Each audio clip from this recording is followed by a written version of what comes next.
Hello friends, good morning everyone. Welcome to my channel pathology notes. आज का हमारा topic है urine culture sensitivity test.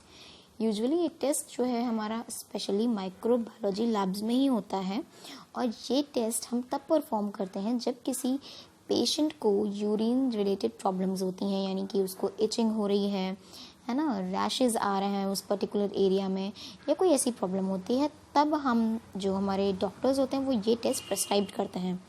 Okay, so let's start the topic.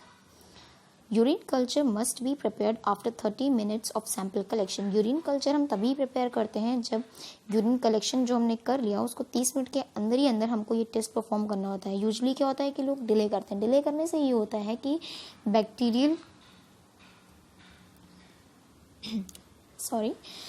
Delay करने से उसमें bacterial accumulation होने लगता है, तो हमारी जो प्रॉब्लम है उससे हट करके दूसरा बैक्टीरिया ग्रोथ कर लेता है। अच्छा, इससे ये नहीं होता है कि वो जो दूसरा बैक्टीरिया ग्रोथ कर लिया तो हम कंफ्यूज हो जाएंगे कि डिजीज़ किससे है। नो, प्रॉब्लम उसकी देखने में आती है कि जब हम माइक्रोस्कोपी करते हैं उसकी, तो उसमें हमारे दूसरे बैक्टीरिया भी दिखते हैं। तो उसमें उस टाइम पे माइक्रोबायोलॉजिस्ट को ये डिफ़िकल्टी आती है कि which is causing actually problem, वो हिंड्रेंस कॉज करते हैं। तो इसलिए हमें यूरिन कलेक्शन के 30 मिनट्स, विद इन 30 मिनट्स हमें अपना ये करना चाहिए। नेक्स्ट पॉइंट है mix the urine sample properly, sterilise the wire loop. Urine sample को कल्चर करने से पहले उसको मिक्स करना चाहिए और जो हमारा लूप है जिससे हम यूरिन के सैंपल को लगाएंगे उसको स्टेरलाइज करना चाहिए। Now with the help of loop place the urine over blood and MacConkey agar in zigzag manner and place the culture into incubator at 37 degree Celsius for 24 hours. Okay, loop sterilise कर लिए। Loop sterilise करने के बाद हम उस loop से urine को blood अगार और मैकॉनकी अगार में जिगजैग मैनर में लगाएंगे। ओके, तो यहाँ पे मैंने जो बोला है जिगजैग मैनर, वो इसलिए इम्पोर्टेंट है क्योंकि हम उसको स्ट्रेट नहीं आप कर सकते। हर एक कल्चर को लगाने का एक अलग तरीके का पैटर्न होता है, उस पैटर्न से ही हमें ये करना होता है। तो जो यूरिन की जो बैक्टीरिया की ग्रोथ आएगी वो जिगजैग में ही आती है। उसके बाद हमें इंक्यूबेटर में 37 डिग्री पे रखना चाहिए और 1 डे के लिए रखना चाहिए। और यहाँ पे 37 डिग्री सेल्सियस ये एक ऑप्टिमम टेम्परेचर होता है। जितना भी हमें ग्रोथ करानी होती है बैक्टीरिया की, वो मोस्टली हम इसी टेम्परेचर पे कराते हैं, 37 डिग्री सेल्सियस पे, क्योंकि ये इनके लिए एक बहुत ही सफिशिएंट टेम्परेचर होता है। ठीक है, तो और पहली चीज़ ये कि ये जो कल्चर सेंसिटिविटी टेस्ट होता है इट इज़ ऑफ 3 डेज, 3 दिन का होता है। पहला दिन हमारा ये हुआ कि हमने उसको मैकॉनकी अगार में डाला, ब्लड अगार में डाल करके रख दिया।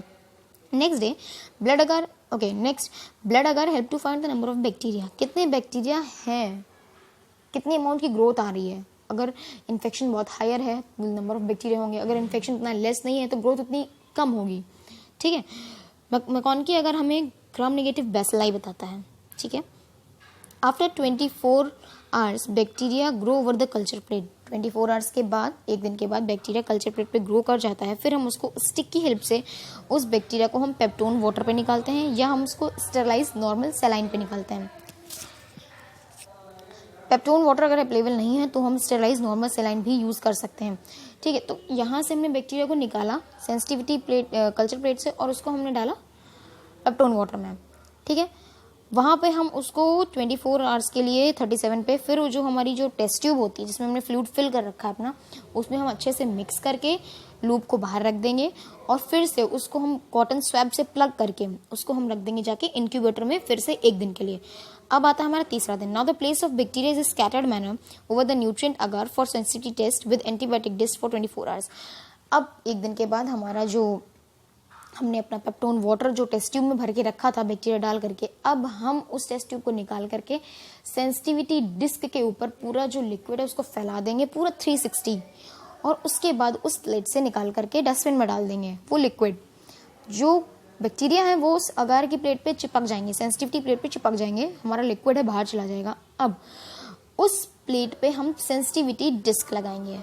ठीक है, पहले लिक्विड डालेंगे देन सेंसिटिविटी डिस्क लगाएंगे। इसमें कंफ्यूज नहीं होना है कि पहले डिस्क लगा दी हमने, नो, आप गिराओगे वो गिर जाएंगी, लिक्विड के साथ साथ डिस्क भी निकल जाएगी। हमें पहले उसमें लिक्विड पोर करना है, देन हमें उसमें डिस्क लगानी है। डिस्क लगाने के बाद, अच्छा एक चीज़ और, डिस्क जो होती है, जो हमारी सेंसिटिविटी डिस्क हैं, वो एक कल्चर प्लेट में 6 से 7 डिस्क लगती हैं maximum.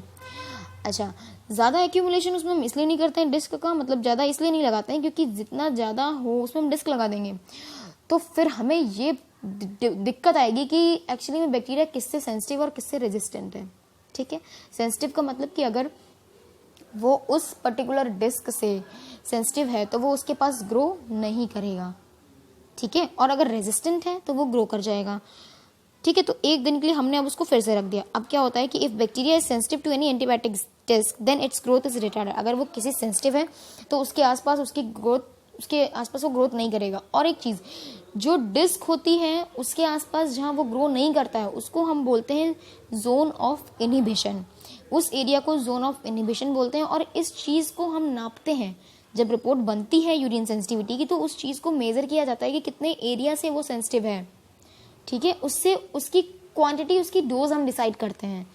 Okay, so if bacteria is sensitive to any of the antibiotics then its growth is retarded around the disc, that is zone of inhibition. अच्छा, लास्ट क्या है, sensitivity test is just only give the clearance of antibiotics and then on the basis of this sensitivity test antibiotics is use for treatment.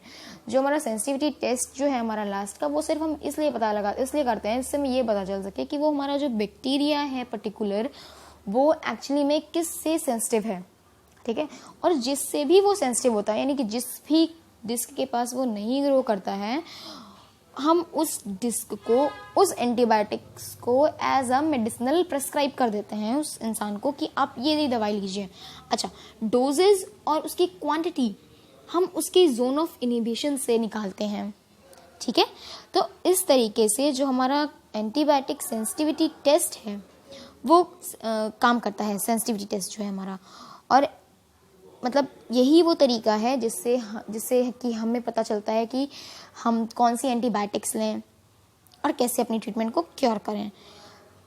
और जो bacteria basically जो grow करते हैं इसमें, वो इकोलाई हो गया, स्यूडोमोनास हो गया, ये यूरिनरी इन्फेक्टेड माइक्रो ऑर्गेनिज्म है जो कि ऐसे केसेस में देखे जाते हैं। ठीक है, तो आज का टॉपिक हम यहीं पे कंप्लीट करते हैं। एंड अगर आपको ये पसंद आए तो आप लाइक करिए, शेयर किए और ज़्यादा से ज़्यादा लोगों में इसको बांटिए, फ्रेंड्स में, स्कूल्स में, कॉलेजेस में, जिससे क्या होगा ना कि इसमें और भी अच्छा टॉपिक मैं लेके आऊँगी आपको। बहुत ही छोटी छोटी बेसिक चीज़ें होती हैं जो हम बहुत सारे वीडियोस में देखते हैं, हम वो चीज़ पकड़ नहीं पाते। वो हम चीज़ें तब पकड़ पाते हैं जब हम खुद प्रैक्टिकली करते हैं। तो मैं आपको इस वीडियो में ऐसी ही सारी चीज़ें बताऊँगी जो छोटी छोटी चीज़ें हैं, लेकिन वो काफ़ी इफेक्टिव होती हैं हमारे प्रैक्टिकली यूज़ में, हमारे इंटरव्यूज़ में। और मैं अपने इस चैनल पे आपको प्रीवियस ईयर के क्वेश्चन पेपर्स भी लेके आऊँगी। ठीक है, so please like, share and subscribe my channel. Thank you for watching. Bye bye.